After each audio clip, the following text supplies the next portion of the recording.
برجع يابا خليك جوا يابا لا تخافي একটা ছোট্ট মেয়ে যার একমাত্র স্বপ্ন ছিল পড়াশোনা করে বড় হওয়া, কিন্তু মাত্র কয়েকদিনের মধ্যেই সে হারিয়ে ফেলেছিল তার বাড়ি, গ্রাম, শৈশব, এমনকি নিজের বাবাকেও। আর সবচেয়ে ভয়ঙ্কর বিষয় হলো তার চোখের সামনেই সব কিছু ঘটেছিল যা আজও শুনলে মানুষের শরীর শিউরে ওঠে। আজকে আমি যে মুভিটা এক্সপ্লেন করতে যাচ্ছি সেই মুভিটা কোনো কল্প কাহিনী নয়, কোনো বানানো গল্প নয়।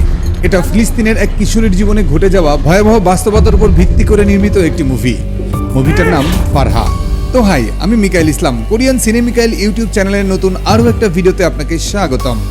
তাহলে আর দেরি না করে চলুন শুরু করা যাক আজকের গল্প। দ্বিতীয় বিশ্বযুদ্ধ শেষ হয়েছে খুব বেশি দিন হয়নি। ফিলিস্তিনের একটা ছোট্ট শান্ত গ্রামে বাস করত একটি কিশোরী মেয়ে। গ্রামের অন্য মেয়েদের মতো ফারহার স্বপ্ন শুধু বিয়ে করে সংসার করা ছিল না, ছোটবেলা থেকেই সে পড়াশোনা করে বড় কিছু হতে চেয়েছিল। একদিন গ্রামের ঝর্ণার পাশে ফারহা এবং তার কয়েকজন বান্ধবী একসঙ্গে খেলছিল। চারপাশটা ছিল শান্ত পরিবেশ, হাসি আনন্দে ভরা এক সাধারণ গ্রামীণ জীবন। ফারহার বাবা ছিলেন গ্রামের প্রধান। গ্রামের অনেকেই তাকে সম্মান করত এবং তার কথাকে গুরুত্ব দিত। ফারহা গ্রামের একমাত্র মেয়েদের স্কুলে পড়াশোনা করত। একদিন স্কুলে ক্লাস শেষ হওয়ার পর শিক্ষক ছাত্রীদের জিজ্ঞাসা করলেন বড় হয়ে তারা কি করতে চায়। কেউ বলল বিয়ে করবে, কেউ বলল সংসার করবে, কিন্তু ফারহার উত্তর ছিল সম্পূর্ণ আলাদা। সে উত্তর দিয়েছিল সে আরো পড়াশোনা করতে চায়, সে শহরে যেতে চায়, উচ্চ শিক্ষা নিতে চায় এবং নিজের জীবন নিজের মতো করে গড়ে তুলতে চায়।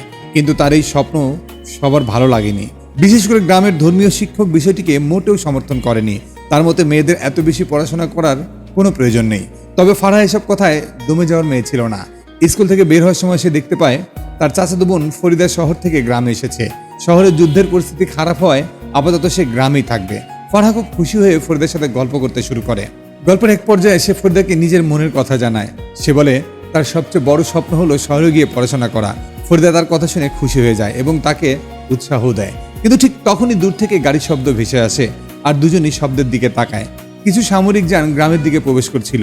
সেগুলো ছিল ইসরায়েলি বাহিনীর গাড়ি। আশেপাশে খেলতে থাকা কয়েকজন শিশু মজা করে খেলনা বন্দুক তাক করে সৈন্যদের দিকে গুলি করার অভিনয় করতে থাকে। ফারহাও তাদের সঙ্গে যোগ দেয়। শিশু সুলভ সেই আচরণের মধ্যে বোঝা যাচ্ছিল যুদ্ধ এবং দখলদারিত্ব নিয়ে গ্রামের মানুষের মনে কতটা ক্ষোভ জমে আছে। বাড়িতে ফিরে ফারহা দেখতে পায় তার মামা বেড়াতে এসেছেন। এখন সে অনেকটা বড় হয়ে গেছে। তাই তার মামা ফারহার বাবাকে বলেন দেশের পরিস্থিতি দিন দিন খারাপ হচ্ছে, চারিদিকে যুদ্ধের খবর ছড়িয়ে পড়েছে। এমন অবস্থায় মেয়েকে বিয়ে দিয়ে দেওয়াই ভালো। দূরে দাঁড়িয়ে ফারহা তাদের কথা শুনছিল। এই কথাগুলো তার একদমই ভালো লাগছিল না। কিছুক্ষণ পর গ্রামের ধর্মীয় শিক্ষকও সেখানে উপস্থিত হন। তিনি একই কথা বলতে শুরু করেন। তার মতে ফারহার স্কুলে পড়াশোনা শেষ হয়ে গেছে, এখন আর পড়াশোনার দরকার নেই, এখন তার বিয়ে হয়ে যাওয়াই উচিত। কথাগুলো শুনে ফারহা আর চুপ থাকতে পারে না। সে ঘর থেকে বেরিয়ে এসে সবার সামনে দাঁড়ায়। তার চোখে ছিল জেদ আর কণ্ঠে ছিল নিজের ভবিষ্যৎ নিয়ে দৃঢ়তা। ফারহা বলে আমি আরো পড়াশোনা করতে চাই, আমি উচ্চ শিক্ষা নিতে চাই, আমাকে এখন বিয়ে দিতে চাইবেন না প্লিজ। আর এই প্রতিবাদে উপস্থিত সবাই কিছুটা অবাক হয়ে যায়।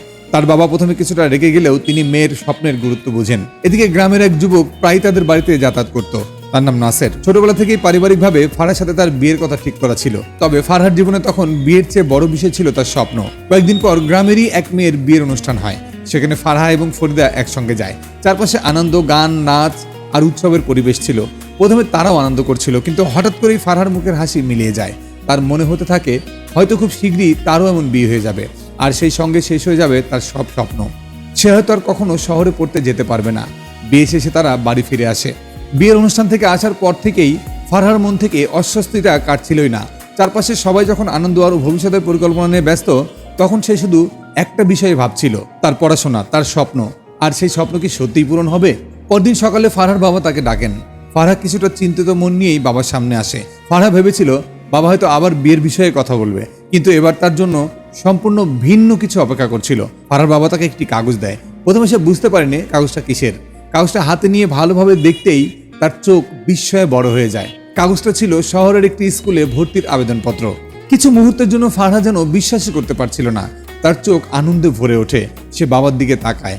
তার বাবা শান্ত কণ্ঠে বলে আমি চাই তুমি পড়াশোনা করো, আমি চাই তুমি তোমার স্বপ্ন পূরণ করো। কথাগুলো শুনে ফারহার চোখে পানি চলে আসে। সে বাবাকে জড়িয়ে ধরে। সেই মুহূর্তে পৃথিবীর সবচেয়ে সুখী মানুষ মনে হচ্ছিল নিজেকে। যে স্বপ্নের জন্য সে এতদিন লড়াই করেছে, অবশেষে সেই স্বপ্নের দরজা খুলতে শুরু করেছে। কিন্তু মানুষ যা পরিকল্পনা করে ভাগ্য সবসময় তা মেনে নেয় কি? মেনে নেয় না। ঠিক সেই সময়েই চারদিকে যুদ্ধের পরিস্থিতি আরো ভয়াবহ হয়ে উঠতে শুরু করে। প্রতিদিন নতুন নতুন গ্রামে হামলার খবর আসতে থাকে। মানুষ আতঙ্কিত হয়ে পড়ে। গ্রামের বাজারে, চায়ের দোকানে, মসজিদের সামনে সব জায়গায় এখন একটাই আলোচনা, যুদ্ধ। একদিন গ্রামের কয়েকজন মানুষ দৌড়ে এসে খবর দেয় যে কাছের একটি গ্রামে হামলা হয়েছে, অনেক মানুষ নিহত হয়েছে, অনেকে নিজেদের বাড়িঘর ছেড়ে পালিয়ে চলে গেছে। এই খবর শুনে পুরো গ্রামে ভয়ের পরিবেশ তৈরি হয়ে যায়। ফারহার বাবাও বিষয়টিকে খুব গুরুত্বের সঙ্গে নিতে শুরু করে, কারণ তিনি বুঝতে পারছিলেন বিপদ ক্রমশ তাদের দিকে এগিয়ে আসছে। এদিকে ফারহা এখনো আশা ছাড়েনি। সে বিশ্বাস করছিল হয়তো পরিস্থিতি শান্ত হয়ে যাবে, হয়তো কয়েকদিন পরেই সে শহরে পড়তে যেতে পারবে। কিন্তু বাস্তবতা ছিল অনেক বেশি নিষ্ঠুর। কয়েকদিন পর গ্রামের মানুষ দূর থেকে গোলাগুলির শব্দ শুনতে পায়। প্রথমে শব্দগুলো ক্ষীণ ছিল, কিন্তু ধীরে ধীরে সেগুলো আরো কাছে আসতে থাকে। প্রতিটি শব্দ যেন মানুষের হৃদয়ে আতঙ্ক ছড়িয়ে দিচ্ছিল। গ্রামের মানুষ নিজেদের নিরাপত্তা নিয়ে চিন্তিত হয়ে পড়ে। অনেকেই গুরুত্বপূর্ণ জিনিসপত্রগুলো গুছিয়ে রাখতে শুরু করে, কেউ কেউ আগেভাগেই গ্রাম ছেড়ে যাওয়ার প্রস্তুতি নিতে থাকে। ফারহা প্রথমবারের মতো অনুভব করে তার পরিচিত পৃথিবীটা ধীরে ধীরে বদলে যাচ্ছে। কি করতেন আপনি এই পরিস্থিতিতে থাকলে? কমেন্ট করে জানাবেন। যে গ্রামে সে বড় হয়েছে, যে পথ দিয়ে প্রতিদিন স্কুলে যেত, যে মাঠে বন্ধুদের সঙ্গে খেলতো, সবকিছু যেন অনিশ্চয়তার মধ্যে ডুবে যাচ্ছে। একদিন সন্ধ্যায় গ্রামের প্রবীণরা জরুরি বৈঠকে বসে। সেখানে ফারহার বাবা উপস্থিত ছিলেন। বৈঠকে সিদ্ধান্ত নেওয়া হয় যে পরিস্থিতি আরো খারাপ হলে সবাইকে দ্রুত নিরাপদ স্থানে সরে যেতে হবে, কারণ চারপাশের অনেক গ্রাম ইতিমধ্যে খালি হয়ে গেছে। সেই রাতে ফারহা ঘুমোতেই পারছিল না। ফারহা বাড়ির ছাদে উঠে আকাশের দিকে তাকিয়েছিল। তার হাতে ছিল সেই ভর্তি ফর্ম, যে কাগজটি একসময় তার কাছে ভবিষ্যতের প্রতীক ছিল, কিন্তু এখন সেই কাগজটি যেন তাকে মনে করিয়ে দিচ্ছিল তার ভবিষ্যৎ কতটা অনিশ্চিত।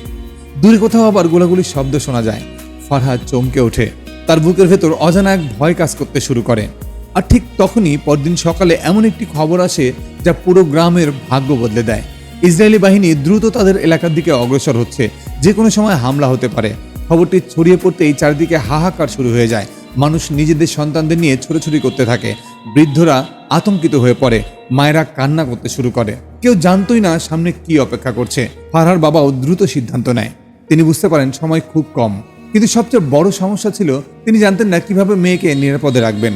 কারণ বাইরে যুদ্ধ, আর যুদ্ধ কখনো কাউকে চিনে আসে না। সেই মুহূর্তে তিনি একটি কঠিন সিদ্ধান্ত নেন, একটি সিদ্ধান্ত যা হয়তো একজন বাবার জীবনের সবচেয়ে কষ্টের সিদ্ধান্তগুলোর একটি ছিল। আর সেই সিদ্ধান্তটাই খুব শীঘ্রই ফারহার জীবনের গতিপথ সম্পূর্ণ বদলে দেবে। ফারহা তখনও বুঝতে পারেনি তার জীবনে সবচেয়ে ভয়ঙ্কর অধ্যায় শুরু হতে আর খুব বেশি সময় বাকি নেই। যুদ্ধের খবর ছড়িয়ে পড়ার পর পুরো গ্রামের পরিবেশ একেবারে বদলে যায়। যে গ্রামে কিছুদিন আগেও শিশুদের হাসি, মানুষের কোলাহল আর দৈনন্দিন জীবনের ব্যস্ততায় ভরপুর ছিল, সেই গ্রাম এখন ভয়, অনিশ্চয়তা আর আতঙ্কে নীরব হয়ে গেছে। প্রতিটি মানুষ নিজের জীবন বাঁচানোর চিন্তায় ব্যস্ত। কেউ খাবার গুছিয়ে রাখছে, কেউ গুরুত্বপূর্ণ কাগজপত্র লুকিয়ে রাখছে, আবার কেউ পরিবারকে নিয়ে নিরাপদ জায়গায় যাওয়ার পরিকল্পনা করছে। ফারহার বাবাও বুঝতে পারছিলেন যে পরিস্থিতি আর স্বাভাবিক নেই। প্রতিটি মুহূর্ত বিপদ আরও কাছে চলে আসছে। একদিন সকালে তিনি ফারহাকে ডাক দেয়। তার মুখে ছিল অস্বাভাবিক গভীরতা। ফারহা বাবার চোখের দিকে তাকিয়ে বুঝতে পারে কিছু একটা ঘটতে যাচ্ছে, কিন্তু কি ঘটতে যাচ্ছে সেটা সে তখনও জানে না। ফারহাদের বাড়ির ভিতরে একটি ছোট্ট স্টোররুম ছিল। সাধারণত সেখানে খাবার, শস্য আর বিভিন্ন জিনিসপত্র সংরক্ষণ করা হতো। ফারহার বাবা তাকে সেই ঘরের সামনে নিয়ে যায়। তারপর ধীরে ধীরে দরজা খোলেন। ভেতরটা ছিল খুব ছোট, প্রচন্ড অন্ধকার আর সংকীর্ণ। ফারহা অবাক হয়ে বাবার দিকে তাকায়। সে বুঝতে পারছিল না কেন তাকে এখানে আনা হয়েছে। তখন তার বাবা শান্ত কণ্ঠে বলেন, ফারহা, তোমাকে কিছুদিনের জন্য এখানে থাকতে হবে। কথাটা শুনে ফারহা হতভম্ব হয়ে যায়। সে ভাবতেই পারেনি বাবা তাকে এমন কিছু বলবেন। ফারহা সঙ্গে সঙ্গে প্রতিবাদ করে। সে বলে, আমি এখানে কেন থাকবো? আমি তোমাদের সঙ্গেই যাব। কিন্তু তার বাবা জানতেন বাইরে কি ভয়াবহ পরিস্থিতি অপেক্ষা করছে। তিনি জানতেন খোলা রাস্তায় একজন কিশোরী মেয়ের নিরাপত্তা নিশ্চিত করা প্রায় অসম্ভব। তাই তিনি নিজের মেয়েকে বাঁচানোর জন্য এই কঠিন সিদ্ধান্ত নেন। ফারহা কাঁদতে শুরু করে। সে বারবার বাবাকে অনুরোধ করতে থাকে তাকে সঙ্গে নিয়ে যাওয়ার জন্য। তখন তার বাবার চোখেও জল। সে নিজের অনুভূতি লুকানোর চেষ্টা করছিলেন। একজন বাবা হিসেবে তিনি জানতেন এই মুহূর্তে যা করছেন তা মেয়ের ভালোর জন্য করছেন। তিনি ফারহার দুই কাঁধে হাত রেখে বলেন, শোনো, আমি খুব তাড়াতাড়ি ফিরে আসবো, তুমি ভয় পাবে না। আমি তোমাকে এখানে রেখে যাচ্ছি কারণ এটা সবচেয়ে নিরাপদ জায়গা। ফারহা কান্না ভেজা চোখে বাবার দিকে তাকিয়ে থাকে। তার মনে হচ্ছিল কিছু একটা ঠিক নেই। মনের ভিতরে অজানা একটা আশঙ্কা কাজ করছিল। বাবা তাকে কিছু খাবার, পানি এবং একটি তেলের বাতি দেয়। তারপর বলে, যতক্ষণ না আমি ফিরে আসছি তুমি কোনোভাবেই দরজা খুলবে না, যাই হোক না কেন বাইরে যাবে না। এই কথাগুলো বলার সময় তার কণ্ঠ কেঁপে উঠছিল। মনে হচ্ছিল তিনি নিজেও জানেন না আবার ফিরে আসতে পারবেন কিনা। ফারহা শেষবারের মতো বাবাকে জড়িয়ে ধরে। সেই আলিঙ্গন ছিল অসাধারণ আবেগপূর্ণ, কারণ দুজনের কেউই জানতো না এটাই হয়তো তাদের শেষ দেখা। কিছুক্ষণ পর বাবা স্টোররুমের বাইরে বেরিয়ে আসেন। ধীরে ধীরে দরজাটা বন্ধ হয়ে যায়। তারপর বাইরে থেকে তালা লাগানোর শব্দ শোনা যায়। একটি ছোট্ট শব্দ, কিন্তু সেই শব্দই ফারহার জীবনে সবচেয়ে দীর্ঘ এবং ভয়াবহ অধ্যায়ের সূচনা করে ফেলে। স্টোররুমের ভেতর এখন সে একা, চারিদিকে শুধু অন্ধকার আর নীরবতা। প্রথম কয়েক ঘন্টা সে দরজার পাশেই বসে থাকে। সে বিশ্বাস করছিল হয়তো কয়েক ঘন্টার মধ্যেই বাবা ফিরে আসবেন, কিন্তু সময় কেটে যেতে থাকে। বাইরে মানুষের চিৎকার, দৌড়াদৌড়ি আর আতঙ্কিত কণ্ঠস্বর শোনা যায়। ফারহার বুক ধরফর করতে থাকে। সে দরজার ছোট্ট ফাঁক দিয়ে বাইরে দেখার চেষ্টা করে, কিন্তু কিছুই স্পষ্ট বোঝা যাচ্ছিল না। হঠাৎ দূরে গোলাগুলির শব্দ শোনা যায়, তারপর আরো কাছে, আরো কাছে।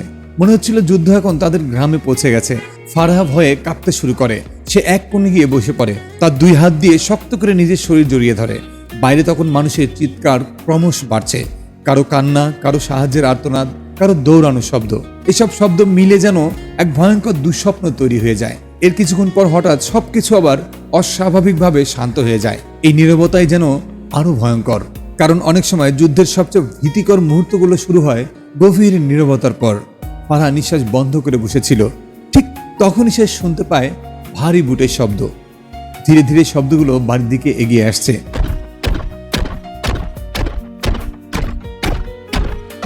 প্রতিটি পদচারণা যেন তার বুকের ভেতর আঘাত করছিল। কিছুক্ষণের মধ্যেই সে বুঝতে পারে সৈন্যরা বাড়ির ভিতর ঢুকে পড়েছে। ফারহা আতঙ্কে নিঃশব্দ হয়ে যায়। সে জানতো এখন একটি ছোট্ট শব্দও তার জীবন শেষ করে দিতে পারে। আর তারপর স্টোররুমের দরজার ঠিক বাইরে মানুষের কণ্ঠস্বর শোনা যায়। ফারহা নিঃশ্বাস বন্ধ করে শুনতে থাকে, কারণ সে বুঝতে পেরেছিল তার জীবনের সবচেয়ে ভয়ঙ্কর মুহূর্ত এখন শুরু হতে চলেছে। স্টোররুমের ভেতরে নিঃশ্বাস বন্ধ করে বসেছিল ফারহা। বাইরে তখন ভারী বুটের শব্দ। কয়েকজন সৈন্য বাড়ির আঙিনায় ঘুরে বেড়াচ্ছে। তাদের কথাবার্তার শব্দও স্পষ্ট শোনা যাচ্ছিল। ফারহা এতটাই ভয় পেয়ে গিয়েছিল যে নিজের কান্নার শব্দ পর্যন্ত চেপে রাখার চেষ্টা করছিল। তার মনে হচ্ছিল সামান্য একটি শব্দও যদি বাইরে পৌঁছে যায় তাহলে হয়তো সে আর বাঁচবে না। স্টোররুমের দরজার নিচে একটি ছোট্ট ফাঁকা ছিল, আর দেয়ালের এক পাশে ছিল একটি ছোট্ট ছিদ্র। সেই ছোট্ট ফাঁক দিয়েই সে বাইরে কি ঘটছে তা দেখার চেষ্টা করতে থাকে। কিছুক্ষণ পর সৈন্যরা বাড়ির আঙিনা ছেড়ে সামনের বাড়িগুলোর দিকে এগিয়ে যায়। ফারহা ভেবেছিল হয়তো বিপদ কেটে গেছে, কিন্তু সে জানতো না আসল দুঃস্বপ্ন তখনও শুরু হয়নি। হঠাৎ সে দেখতে পায় কয়েকজন সৈন্য একটি ফিলিস্তিনি পরিবারকে টেনে হিঁচড়ে বাড়ির সামনে নিয়ে আসছে। একজন বৃদ্ধা, একজন পুরুষ, একজন নারী, আর তাদের সঙ্গে ছিল ছোট্ট দুইটা শিশু। ভয়ে পুরো পরিবার কাঁপছিল। ফারহা ছোট্ট ছিদ্র দিয়ে সবকিছু দেখছিল, কিন্তু কিছুই করতে পারছিল না। সে শুধু অসহায়ভাবে তাকিয়ে থাকে। সৈন্যরা পরিবারটিকে একটি দেয়ালের সামনে দাঁড় করিয়ে দেয়। তারপর তাদের জিজ্ঞাসাবাদ শুরু করে। পরিস্থিতি ক্রমশ ভয়ঙ্কর হয়ে উঠছিল।